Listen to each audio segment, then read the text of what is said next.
All right, welcome to the Maker Bar. This is an amazing space in the OEDK where there's a bunch of cool different machines that you can use. First of all, we'll take a look in here. As you can see, there's an individual in an orange shirt that says Lab Assistant. How can I help you? These are the lab assistants around the OEDK that usually have shifts throughout the day, and you can ask them questions that you might have regarding equipment or projects. As we come in, first thing you'll see on your left right here are these two smaller laser cutters. Both of these are good resources if you want to do small laser cut jobs. Just keep in mind that they're not really that fast and they don't have maybe the best power settings. As we come further down, you'll see a host of different 3D printers.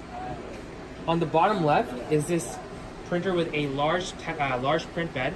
You can see that it's reserved for design use only. Use it if you have something really big that you need to print.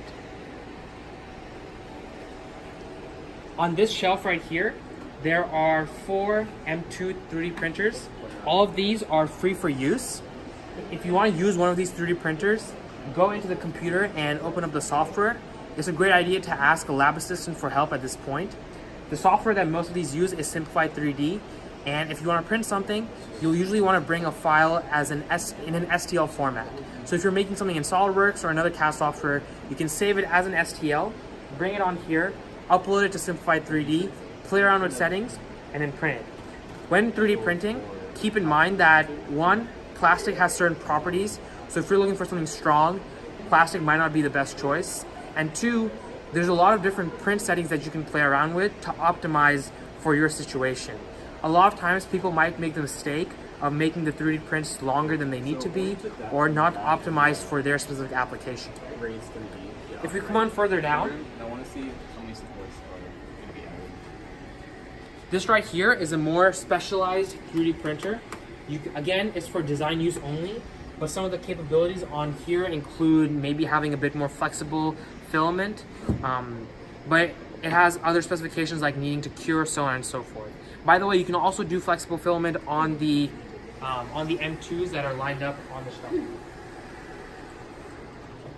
Down here, we have 2 Ultimakers. These are also for design use only.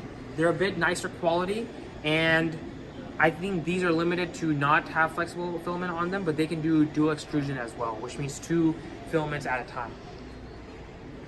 In this part of the Maker Bar, we have the Carvey, which is a really useful CNC machine. If you want, you can CNC, usually people CNC wood on here, but sometimes people will CNC metal also, for example, maybe to make a PCB. There's another PCB CNC machine right here, which is this cute little box. This one is used specifically for CNCing printed circuit boards. If you want to use either of these machines, that'll be done through this computer right here. The Carvey has its own software on Instructables. And then if you come down here, this is the Mark Forged, which is a really cool 3D printer that can print in carbon fiber. So it has its own material, which is called Onyx, that has carbon fiber embedded in it. And then it can also do pure carbon fiber layers within that material. And this is useful if you want to print really sturdy, really strong objects. But keep in mind that the carbon fiber is not all the way throughout and still has its limitations. Over here, you can also find sewing machines. Usually these are out and available. If you need help, again, feel free to ask a lab assistant. And that wraps up our tour of the Maker Bar.